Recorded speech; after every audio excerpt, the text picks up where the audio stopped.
इस वक्त हमें ज्वाइन कर चुके हैं वफाकी वज़ीर इत्तलात व नशरियात अताउल्लाह तारर, उनसे भी बात करेंगे।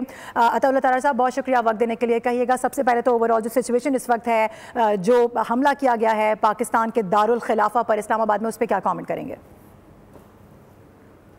बहुत वाज़ेह है कि अफगानिस्तान की हिमायत याफ्ता फितना अल खवारिज और भारत की हिमायत याफ्ता फितना अल हिंदुस्तान इस तमाम कार्रवाई के पीछे हैं। और ये भारत को और अफगानिस्तान को पाकिस्तान की तरक्की हजम नहीं हो रही। और जिस तरीके से पाकिस्तान ने भारत को शिकस्त दी, बुरी तरह शिकस्त दी एक जंग के अंदर, और अपने से 4 गुना बड़े दुश्मन को शिकस्त दी, तो ये उनके लिए एक सुबकी का बायस था। तो अब वो प्रॉक्सी वॉर के जरिए पाकिस्तान को नुकसान पहुंचाना चाहते हैं। Let me assure you, Pakistan की civil leadership, military leadership, Pakistan की स्टेट, वो मुकम्मल तौर पे रिजॉल्व्ड है। उनका अज़म है कि हमने हर हाल में दहशतगर्दी को शिकस्त देनी है। वज़ीर आज़म ने भी इस अज़म का यादा आज किया। और हम जब तक कि दहशतगर्दी को जड़ से नहीं उखाड़ फेंकते, हम चैन से नहीं बैठेंगे। और ये जो भारतीय स्पॉन्सर्ड प्रॉक्सी वॉर है, जिसके अंदर ये आज कचहरी को टारगेट किया गया है और एक सुसाइड बॉम्बर है, तो देखिए हम पहले ही इसकी तमाम तर सबूत मुख्तलिफ वाक़यात के मुख्तलिफ फोरम पे दे चुके हैं। और अफगान तालिबान रजीम जो मुल्क में अमन तबाह करना चाहती है और उनकी सरजमीन इस्तेमाल हो रही है पाकिस्तान के खिलाफ, और उनकी सरजमीन से टेररिस्ट को सपोर्ट और प्रमोट किया जा रहा है, तो ये देखिए ये उनके लिए भी हम उनको कहना चाहते हैं कि ये काम बहुत देर चलेगा नहीं। और जो दोहा टॉक्स के अंदर भी, फिर तुर्की में भी तमाम तर चीजें जो हैं वो खुल के सामने आई, और हमने हर हवाले से उनको ये वार्न भी किया, उनको सबूत भी दिए कि ये मामला जो वो कर रहे हैं ये नाकाबिले कबूल हैं।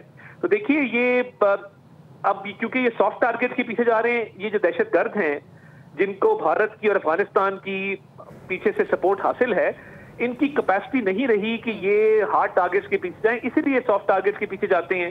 जो इस्लामाबाद कचहरी के बाहर हुआ अफसोसनाक है, उसकी शदीद मजम्मत करते हैं, मगर ये तमाम सिरे मिल जाएंगे कि ये कहाँ से ये अटैक किया जा रहा था, कौन लोग इसके पीछे थे और क्या उनके मकासद थे, और इस पे किसी के साथ रियायत नहीं बरती जाएगी। और नेशनल एक्शन प्लान के तहत स्टेट ऑफ पाकिस्तान मुकम्मल तौर पे मेजर्स ले रही है इस सिचुएशन को डील करने के लिए।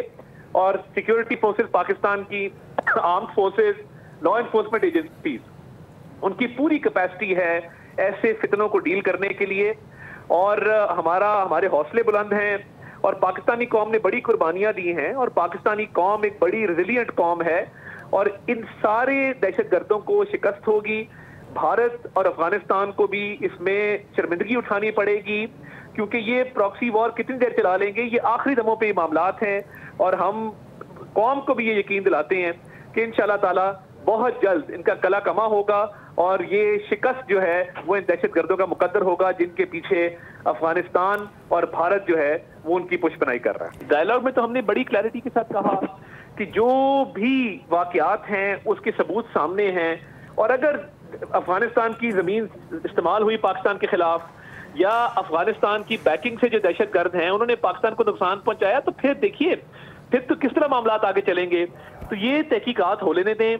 हम तमाम तर सबूत, तमाम शवाहिद जो हमारे इंटरनेशनल पार्टनर्स हैं, जो दोस्त ममालिक हैं, ब्रदर ममालिक हैं, उनके सामने रखेंगे, और ये मामलात आगे बढ़ेंगे। क्योंकि देखिए पाकिस्तान की रियासत अपने शहरियों का तहफ़्फ़ुज़ करना जानती है, और जब कन्वेंशनल वॉरफेयर में दोनों जगह आपने देखा कि पाकिस्तान ने शिकस्त दी, भारत को भी अफगानिस्तान को भी, अपनी पोस्टें छोड़ के भागे। आपको याद से मुतालिक जाहिर है यही चीज़ें होती हैं जो किसी भी एक वाइज कंट्री होने का सबूत देती हैं, क्योंकि जल्दबाजी इस तरह के मामलात में अच्छी नहीं होती है।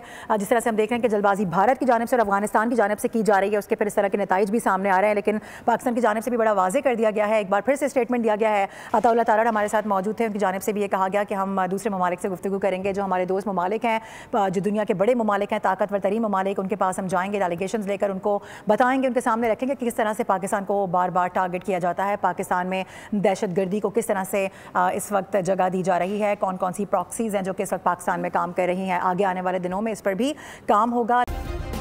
सब्सक्राइब करें और बेल दबाएं ताकि कोई खबर रह न जाए।